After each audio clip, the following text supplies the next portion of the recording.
नमस्ते बच्चों, आज हम पढ़ेंगे पाठ हिमालय की बेटियां। इस पाठ के लेखक हैं नागार्जुन। नागार्जुन का जन्म 30 जून 1911 को हुआ था। हिंदी और मैथिली के अप्रतिम लेखक और कवि थे। अनेक भाषाओं के ज्ञाता और प्रगतिशील विचारधारा के साहित्यकार नागार्जुन ने हिंदी के अतिरिक्त मैथिली, संस्कृत एवं बांग्ला में मौलिक रचनाएं भी लिखी तथा संस्कृत, मैथिली और बांग्ला में अनुवाद कार्य भी किया।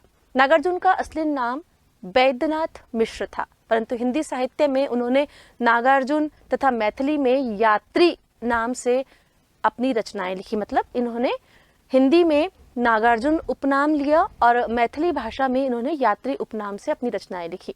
काशी में रहते हुए इन्होंने वैदेह उपनाम से भी कविताएं लिखी थी। सन 1936 में सिंघल में विद्यालंकार परिवेण में ही नागार्जुन नाम ग्रहण किया। आरंभ में उनकी हिंदी कविताएं भी यात्री के नाम से ही आती थी।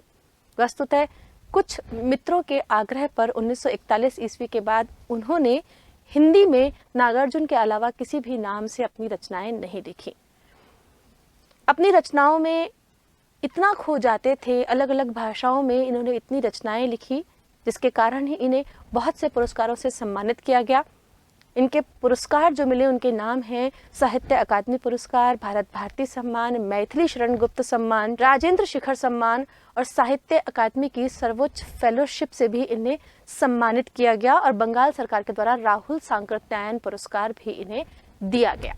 आज का जो पाठ हम पढ़ रहे हैं हिमालय की बेटियां, ये पाठ नागार्जुन द्वारा ही लिखा गया है, जिसमें उन्होंने हिमालय और उससे निकलने वाली नदियों के बारे में बताया गया है। हिमालय से बहने वाली गंगा, यमुना, सतलुज आदि नदियां दूर से लेखक को शांत और गंभीर दिखाई देती थी। लेखक के मन में इनके प्रति श्रद्धा के भाव थे और बाद में इन्हें पता चला कि नदियां बर्फ की पहाड़ियों में, घाटियों में और चोटियों पर अनेकानेक लीलाएं करती हैं, क्रीड़ाएं करती हैं। तो बच्चों पढ़ते हैं पाठ हिमालय की बेटियां।